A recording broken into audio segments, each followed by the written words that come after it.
अस्सलाम वालेकुम students, today we study lecture number 2। जो हमारा चैप्टर था चैप्टर नंबर 16 हम रीड कर रहे थे रिप्रोडक्शन वाला। इसके अंदर हमने फंजाई का देखा था। आज हम देखेंगे म्यूकर।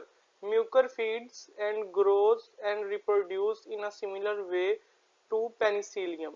जो म्यूकर होता है ये एक तरह का फंजाई है, ये खाता है, ग्रो करता है, रिप्रोड्यूस करता है उसी तरह जिस तरह पेनिसिलियम करता है। But Mucor produce spores in a slightly different way. लेकिन जो इसका जो स्पोर्स होते हैं वो एक डिफरेंट वे के अंदर प्रोड्यूस होते हैं।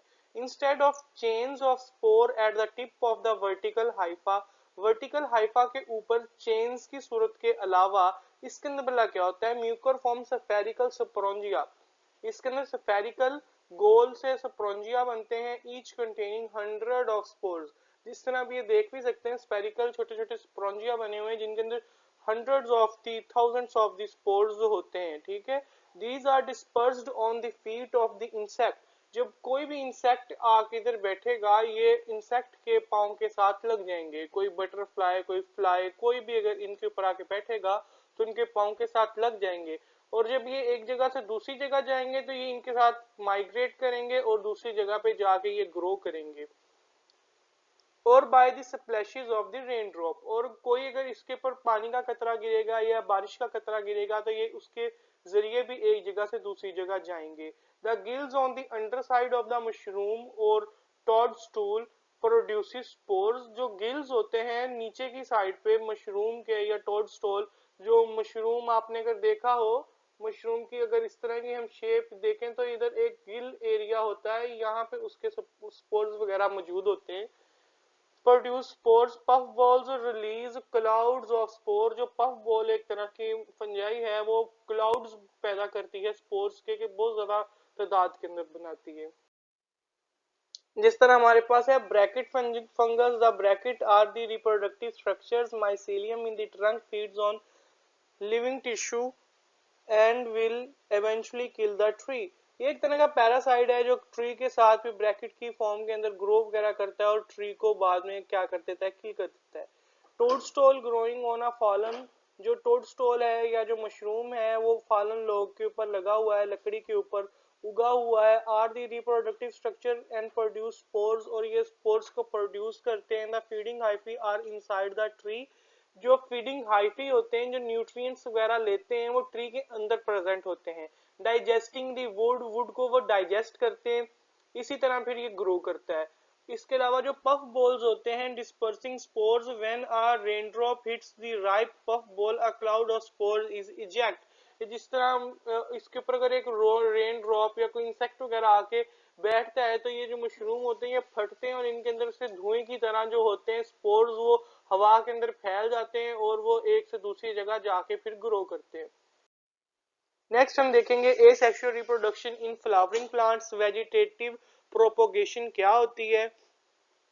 Although all flowering plants produce sexually, कि जो तमाम जो फ्लावरिंग प्लांट हैं वो सेक्सुअली प्रोड्यूस करते हैं। पता है कि उनके अंदर एंथर होता है, स्टिग्मा वगैरह होता है।